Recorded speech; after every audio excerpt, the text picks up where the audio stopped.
ناظرین، یہ جو ضمنی الیکشن ہے اس کی دو بڑی اہم چیزیں سامنے آئی ہیں۔ ایک تو یہ کہ پیپلز پارٹی نون لیگ سے آزاد ہو گئی، اور دوسرا یہ کہ نون لیگ پیپلز پارٹی سے آزاد ہو گئی۔ ایک تو یہ بات، اور دوسرا یہ بھی ثابت ہو گیا کہ پی ٹی آئی پنجاب میں اب شاید نہیں ہے۔ مطلب میں یہ ریزلٹس پہ بات کر رہا ہوں۔ اب یہ اور بات ہے کہ کسی کو یہ بات اچھی لگے یا نہیں لگے کہ پی ٹی آئی اب صرف خیبر پختونخوا میں ہے۔ اب اس کی کیا ریزنز ہیں، اس پر بات کرنے کے لیے میاں طاہر آپ کی خدمت میں حاضر۔ تو میں تفصیلات آپ کو بتاتا ہوں۔ پہلی بات تو یہ ہے کہ این اے 18 ہری پور کا جو الیکشن ہے اور این اے 129 129 لاہور، یہ دو الیکشن بڑے کریٹیکل رہے اور ڈیسائسو رہے اس کسی بھی رائے کو بنانے کے لیے۔ اب اس میں دو طرح کی بات ہوئی۔ لاہور میں ٹرن آؤٹ بہت کم ہوا دونوں پارٹیز کا، تو اس پہ تو خیر فواد چودھری نے کہا کہ یہ آنکھیں کھولنے والا آئے اوپنر ہے فار مریم نواز، تو وہ اپنی طرف سے بات گول کر گئے۔ وہ مریم نواز کو مشورہ دیتے ہوئے اپنی پی ٹی آئی کی بات کو گول کر گئے، اور وہ شاید اس کو صرف ان کو پی ٹی آئی کے پی کی یاد رہی، پنجاب کی پی ٹی آئی یاد نہیں رہی۔ دیکھیں، انصاف کی بات یہ ہے کہ اگر لاہور میں نون لیگ کا ووٹر نہیں نکلا تو پی ٹی آئی کا ووٹر بھی نہیں نکلا۔ اب یہ دو ایسے حلقے تھے جہاں پہ پی ٹی آئی الیکشن لڑ رہی تھی، باقی تو سب حلقوں میں پی ٹی آئی نے الیکشن کا بائیکاٹ کیا تھا۔ اور یہ بھی یاد رہے کہ یہ جو سیٹیں ہیں یہ پی ٹی آئی کی چھوڑی ہوئی ہیں، صوبائی سیٹیں اور نیشنل اسمبلی کی سیٹیں یہ پی ٹی آئی کی چھوڑی سے مراد یہ ہے کہ وہ ان کی خالی ہوئی سیٹیں ہیں جس میں ان کے لوگوں کو نااہل قرار دیا گیا تھا۔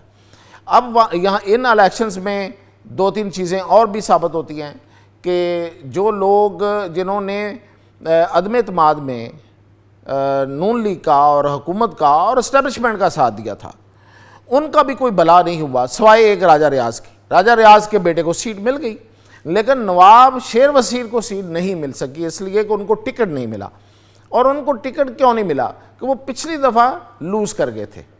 تو اسی طرح اجمل چیمہ جو فیصل آباد میں صوبائی سیٹ پہ تھے، وہ بھی اس نے بھی ساتھ دیا تھا اس وقت نون لیگ کا، گو کہ وہ عدم اعتماد میں ان کا کوئی رول تو نہیں تھا، لیکن وہ آ گئے تھے اس طرف فارورڈ بلاک میں، تو ان کو بھی نہیں مل سکی کیونکہ ان کو بھی پچھلا الیکشن نون لیگ نے یا حکومت نے لڑا دیا تھا، اس وقت بھی یہ حکومت تھی۔ اب جو سب سے اہم بات ہے وہ یہ ہے خیبر پختونخوا میں اس وقت جو ہری پور کی سیٹ پہ عمر ایوب کی اہلیہ ہیں، ان کو اچھا خاصا مطلب 14,000 یا 15,000 کا ابھی تک جو لیڈ چل رہی ہے، یہ کہاں تک جا کے فائنل ہوتی ہے پتہ نہیں، شاید 10,000 ہو یا اس سے زیادہ ہو، کہاں کیپ ہوگی۔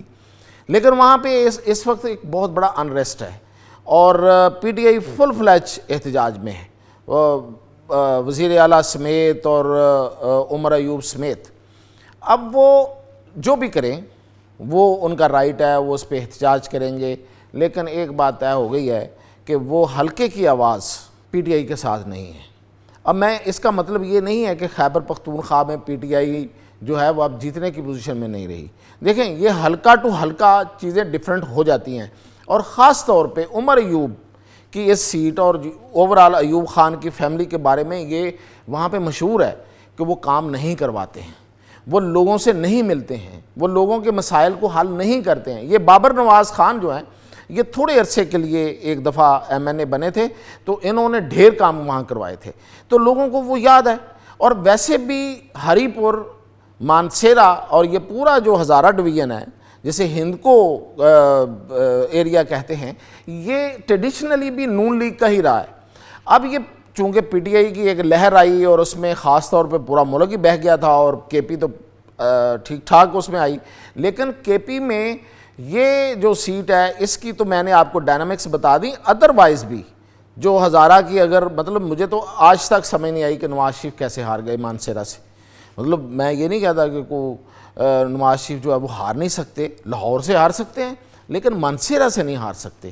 یہ بات شاید کچھ لوگوں کو ہضم نہ ہو اور وہ اس پہ کوئی تنقید کرنے کی کوشش کرے، بالکل کریں، اپنی رائے دیں، اپنے کمنٹس دیں، لیکن میں یہ بات اس لیے کہہ رہا ہوں کہ لاہور میں پولرائزیشن بہت اوپر تھی، اور لاہور اور مانسیرا میں بڑا فرق ہے۔ مانسیرا اور لاہور یہ دیکھیں ایک پورا اربن ایریا اور وہ پورا ایک کنزرویٹو ایریا ہے، اور پھر یہ کہ وہاں پہ کیپٹن جو ان کے داماد تھے انہوں نے اتنا کام کروایا تھا گلی گلی میں اور کوچے کوچے میں جا کے کہ وہاں سے ہارنا بنتا نہیں تھا. تو اس لیے ہزارہ جو ہے یہ پوری ڈویژن ہے اور یہ ہند کو بولنے والے ہیں، یہ ٹریڈیشنلی نون لیگ کے ساتھ رہے ہیں. اب وہاں پہ تو ظاہر ہے کہ ابھی آسانی سے اس رزلٹ کو قبول نہیں کیا جائے گا، لیکن لاہور کے رزلٹ پہ تو پی ٹی آئی کو بھی غور کرنا چاہیے. لاہور کا رزلٹ یہ کہہ رہا ہے کہ ڈر کے، بد دل ہو کے، یا کوئی بھی ریزن ہے، پی ٹی آئی کا ووٹر جو ہے وہ ٹوٹ چکا ہے. اب وہ یہ میں نہیں کہتا کہ وہ ووٹر جو ہے وہ بدل چکا ہے، بدلا نہیں میں نے کہا ٹوٹ چکا ہے.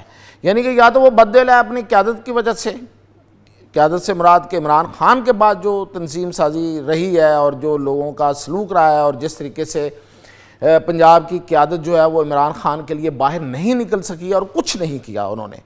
تو اور جو مطلب یہ جو حماد اظہر ہیں وہ روپوش بھی ایسے ہیں کہ مطلب وہ پکڑے نہیں جا رہے، کیا وہ کسی سیارے میں چلے گئے، اور وہ جب دل کرتا ہے وہ آ بھی جاتے ہیں اور جب دل کرتا ہے وہ روپوش ہو جاتے ہیں، زیر زمین چلے جاتے ہیں. تو لوگوں کو یہ سب کچھ نظر آ رہا تھا، اس لیے لوگ میرا تو خیال ہے بد دل ہیں. اب ڈرنے والی بات اتنی زیادہ صحیح نہیں ہے، ڈر ہے، خوف ہے، اس میں کوئی شک نہیں، لیکن جو بددلی والی بات ہے وہ زیادہ ٹھیک ہے. اب آتے ہیں کہ پیپلز پارٹی کیسے آزاد ہوئی نون لیگ سے، اور نون لیگ کیسے آزاد ہوئی پیپلز پارٹی سے.